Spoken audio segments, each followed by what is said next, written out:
박시전은 중학교 때도 접했던 소설이라 여기 개념학습으로 나온 작품보다는 좀 더 어려운 작품이 수능에서는 나오지 않을까 이런 생각이 드네요. 고전 소설은 우리가 모르는 단어들이 많이 있으니까 단어 신경 써서 봐야 되고 등장인물들 이런 이름들을 잘 구분하면서 읽을 수 있어야 됩니다. 자, 호장 적군이죠. 호장이 군사들에게 호령해 일시에 불을 지르니 화약 터지는 소리가 천지를 진동하고 산천이 무너지는 듯하여 사방에 불이 일어나 화강이 충천했다. 하늘에 가득했다. 이때 박씨가 개화는 하녀입니다. 몸종. 개화에게 명령해서 옥병수를 던지게 하고 왼손에는 옥화선을 오른손에는 백화선을 들고 오색실로 부적을 매어 불길 속에 던졌다. 이거 부채입니다. 옥화선, 백화선을. 자, 그러자 갑자기 바람이 세차게 불면서 화염이 도리어 적군 쪽으로 향했으며 호국 군사들 중에 화염에 쌓여 지쳐 가까운 거리를 분간하지 못하고 불에 타 죽은 자가 이루 헤아릴 수 없었다. 자, 여기서는 여성 영웅, 박씨가 영웅적 활약을 하는 거죠. 그리고 얘가 조력자의 역할을 합니다. 개화가. 자, 용골대가 호나라의 적장입니다. 크게 놀라 급히 군사대를 물러나게 하고 하늘을 우러러 탄식하며 말했다. 우리가 군사를 일으켜 조선에 나온 뒤에 칼에 피 한 방울 묻히지 않고 호통소리 한 번에 조선의 한복을 받았는데 어찌 일개 아녀자가 내 불쌍한 동생을 죄 없이 죽이고 10만 대병마저 거의 죽였으니 더할 나위 없이 분하다. 무슨 명목으로 우리 대왕과 대비를 뵙겠는가. 이에 한우라는 사람이 통곡하고는 여러 장수를 불러 의논했다. 우리가 아무리 해도 저 여자를 당해낼 수가 없구나. 저 여자에게 복수하기는커녕 항복도 받을 수가 없으니 이제라도 급히 행군해 고국으로 돌아가는 것이 좋겠다. 자, 저 여자는 도저히 안 되겠는데 내가 진짜 동생을 죽여서 복수를 하려고 그랬더니 복수도 안 될 것 같아. 일단 돌아가자 라고 얘기한 거예요. 호나라 군대들이 장안의 옛 미색, 장안은 서울이 되겠죠. 미색은 미녀들과 왕비와 세자 삼형제를 강제로 이끌고 인질로 잡아갑니다. 이거는 역사적 사실. 이거 한국사 할 때 나오지 않습니까? 병자호란 때. 우리 왕비와 세자 삼형제를 전부 다 중국으로 끌고 갑니다. 온 백성의 통곡 소리가 장안에 진동했다. 이때 박씨가 계획에게 명령해 적진을 향해 크게 외친다. 무지한 오랑캐 놈들은 들어라. 너희 왕이 무도해 너 같은 젖비린내 나는 놈을 보내 존귀한 우리나라를 침략하니 우리나라가 불행하게도 패배했다. 그런데 너희는 무엇 때문에 아무런 죄가 없는 우리나라 사람들을 잡아가느냐. 만일 우리 왕비를 데려가면 내가 너희를 모조리 죽일 것이니 목숨을 보전하려거든 모셔가지 마라. 호장이 그 말을 듣고 웃으며 말했다. 네 말이 하찮고 가소롭다. 우리가 이미 네 국왕에게서 항복 문서를 받았으니 데려가고 안 데려가고는 우리 마음이다. 그러니 그런 말은 하지 마라. 이렇듯 호장이 수없이 능욕하니 개화가 또다시 외쳐 말했다. 너희가 한사코 내 말을 거역하려 한다면 우선 내 재주를 봐라. 개화가 말을 마치고 무슨 진언, 주문입니다. 자, 고전소설에 이런 단어가 나오면 전기적인 요소가 들어있구나. 기이한 것을 전한다. 이렇게 알아두시면 됩니다. 갑자기 공중에서 두 줄기 무지개가 일어나며 급한 큰 비가 억수로 쏟아져 천지가 아득했다. 또한 눈보라가 크게 일어나고 우박이 담아붙듯이 쏟아지더니 순식간에 소나기와 우박이 얼음이 되어 호적의 말굽은 땅에 붙어 떨어지지 않고 사람들은 움직이지 못했어. 호장이 그제야 깨닫고 말했다. 당초 군사를 일으킬 때 우리 왕비께서 분부하시기를 조선에 가거든 우의정집 후원은 절대 범하지 말라 하셨다. 짐짓 깨닫지 못하고 순간의 분노만 생각하다가 왕비의 분부를 거역해 화를 당하여 10만 대병을 거의 다 죽이고 죄 없는 동생을 죽였구나. 무슨 명목으로 대왕과 왕비를 뵙겠는가. 상황이 다급하게 되었으니 지금이라도 박씨에게 비는 것이 좋겠어 라고 얘기하는 거죠. 자, 사실은 우리가 병자호란에 치욕을 당하고 패배했죠. 자, 그런데 소설을 이렇게 쓴 거야. 우리가 마치 이긴 것처럼. 그래서 병자호란의 치욕스러움과 원한에 대한 심리적인 보상으로 대리만족의 경험을 주기 위해서 소설을 이렇게 했대요. 호장들이 말에서 내려 스스로 손을 묶고 팔문진 앞으로 가서 무릎을 꿇고 애걸한다. 소장들이 군사를 일으켜 조선에 들어와 사방에 돌아다녔는데 한 번도 무릎을 꿇은 적이 없었는데 이제 신명하신 박부인께 무릎을 꿇고 빕니다. 부인의 말씀이 왕비는 데려가지 말라 하시니 분부대로 할 것입니다. 이제 길을 열어 우리가 고국으로 돌아가게 해주세요. 호장들이 여러 번 간절히 애걸하니 박씨가 그제야 주렴을 걷고 크게 꾸짖어 말했다. 주렴은 이 구슬로 된 커튼 같은 거예요. 발 이렇게 된 거. 너희를 씨도 남기지 않고 모두 죽여 없애려 했으나 내가 부득이 하늘의 명령에 따라 너희를 용서해 줄게. 우리나라가 불행해 너희에게 화를 당했지만 무엇 때문에 우리 왕비를 모셔가려 하느냐. 너희 말대로 왕비를 모셔가지 마라. 너희가 부득이 세자를 모셔간다고 하니 이 또한 하늘의 뜻을 거역하지 못하거니와 부디 조심해서 모시고 가라. 아니 그럼 다 모시고 가지 말라 그랬어야지. 역사적 이제 사실이 왕비는 가지 않고 세자 3명이 끌려갔으니까 그것까지는 이제 역사적 사실을 반영하고 있는 거죠. 나는 여기 앉아서도 만리밖을 내다보는 능력이 있으니 비범한 능력이 있네요. 비범한.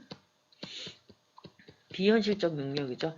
너희가 만일 불편하게 우리 세자들을 모신다면 내가 신장을 보내 너희 왕과 죄 없는 백성을 모두 죽이겠다라는 거네요. 허구적 요소가 개입한. 자, 부디 내 말을 헛되게 여기지 말고 명심해라 라고 얘기하는 거예요. 그래서 역사적인 사실과 허구가 조화를 이루어서 소설이 창작이 된 것 같아요. 자, 중략 부분의 줄거리. 박씨는 호장과 호국의 군대를 보내며 의주에 있는 임장군을 만나고 가라고 명령한다. 마침 도성의 소식을 듣고 급히 달려오던 임장군은 호장과 호국 군대를 만나게 되고 임장군은 또 호국 군대를 크게 무찌른다. 임장군은 임경업 장군이라고 합니다. 실존 인물이죠.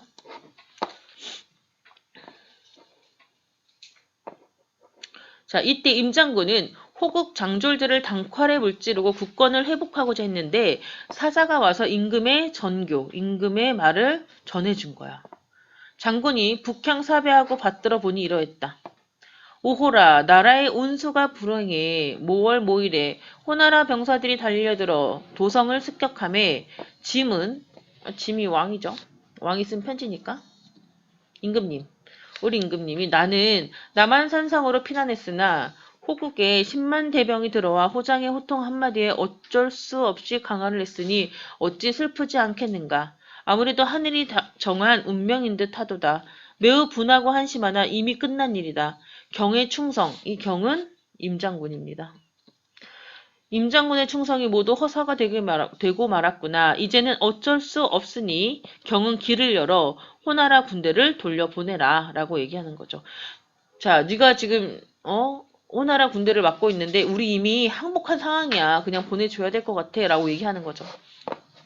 자, 임장군이 이 임금님의 편지를 다 읽고 나서 칼을 던지고 대성통곡하면서 말합니다.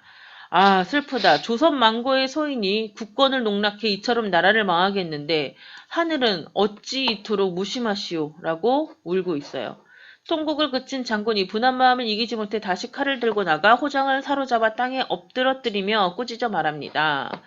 너희 나라가 지금까지 지탱하게 된 데 우리 조선에 도움받은 줄은 모르고 무지한 오랑캐 놈이 이처럼 하늘의 뜻을 어기고 우리나라를 침략했으니 내 놈들을 시도 없이 다 죽이려 했지만 이미 우리가 항복했기 때문에 왕의 명령을 거역하지 못해 너희들을 살려보낸다. 이것도 역사적 사실 때문에 이렇게 설정을 한 거죠. 그러니 부디 세자와 대군을 평안히 모셔가서 착실하게 공경해줘라. 라고 하면서 울면서 군사들을 보내줍니다. 이런 내용이 나와 있어요.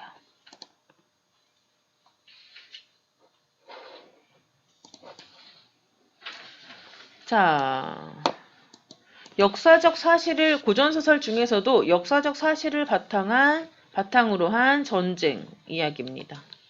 자, 조선 후기 병자호는 1636이죠. 영웅적이고 역사적이고 기이한 것을 전한다. 기이한 일들 막 주문을 외운다거나 도술이 나온다거나 막 이런 얘기죠. 박씨 부인의 영웅적 기상과 재주, 여성 주인공, 조선 후기인 걸 보니까 여자들의 위상이 조금 올라간 것 같죠? 남성 중심 사회를 비판. 자, 주인공은 허구적 인물이지만 역사적 실존 인물들이 등장합니다. 병자호란 패배라는 역사적 사실을 승리라는 허구로 바꿈으로써 보상받고자 하는 민중의 소망을 담고 있다. 그래서 어떤 게 실제 요소인가 한번 볼까요? 자, 우리나라를 주 무대. 예전에 고전소설은 너희들 보면 알겠지만 대부분 중국 배경이 겁나 많단 말이야. 근데 얘는 자주성, 스스로 주인의식이 있어. 우리나라에 독립적인 내용들이 많이 있어요. 우리나라만의 가지고 있는 특징들. 자, 공간적 배경이 우리나라고요. 이시백도 실존, 인조대왕, 임경업 장군, 용골대 이런 역사적 실존 인물들을 등장시킨 것이 특이하다. 자, 실존 인물. 그러면 여기서 허구지만 이런 걸 이용해서 사실성을 높여주는 거죠. 남존여비 시대의 여자 주인공. 그래서 높이 평가받을 만하고요. 자, 박씨는 신선의 딸이야. 그 중학교 때 기억나는지 모르겠지만 박씨가 원래 겁나 못생긴 여자였죠. 그래서 남편이 부인이랑 결혼했지만 상종도 안 했단 말이야. 근데 갑자기 얘가 친정에 갔다 와. 금강산에 있는 아빠한테 갔다 오는데 뭘 타고 가냐. 서울에서 금강산까지 구름 타고 갔다 오잖아. 그 기이한 요소가 있는 거죠. 그리고 아빠가 너무 이제 속상해가지고 얘를 껍데기를 활짝 벗으니까 초미녀가 된 거야. 초미녀가 돼서 돌아오니까 남편이가 엄청 좋아한다. 뭐 이런 얘기죠. 자, 신선의 딸인 박씨. 박씨의 몸종 개화. 만리를 뚫어보는 호나라 황후. 여자 자객 기홍대라는 여자도 등장합니다. 이거는 그쪽에서 보낸 자객. 그래서 거의 여인천하의 소설이에요. 그래서 얘도 이런 등장인물들을 좀 알아두면 이 박쥐전에 굉장히 기니까 다른 부분들이 나와도 문제를 풀 수 있을 거예요. 그래서 전체 사건들이 이렇게 진행이 된다는 거 알아두시고.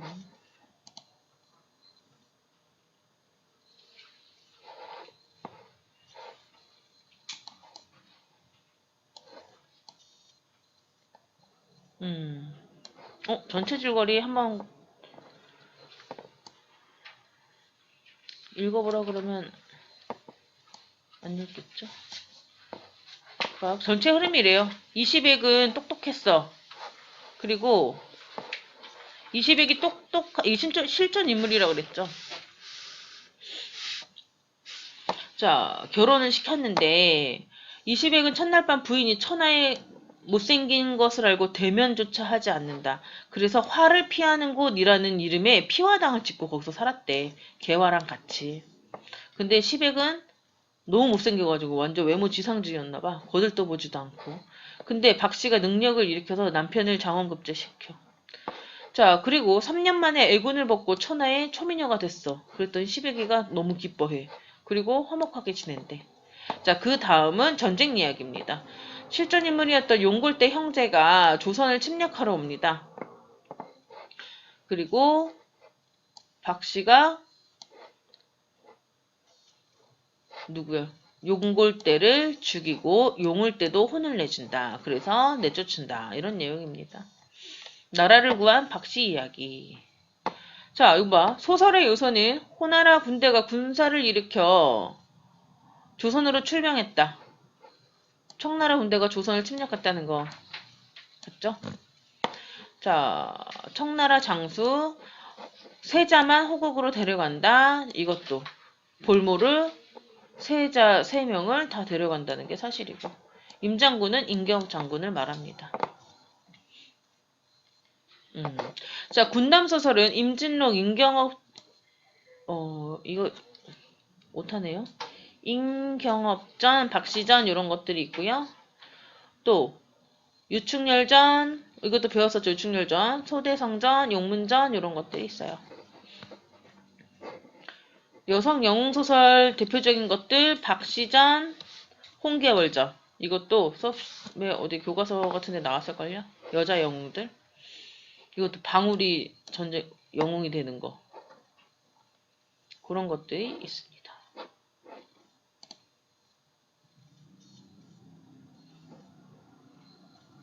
OX만 한번 해볼까요?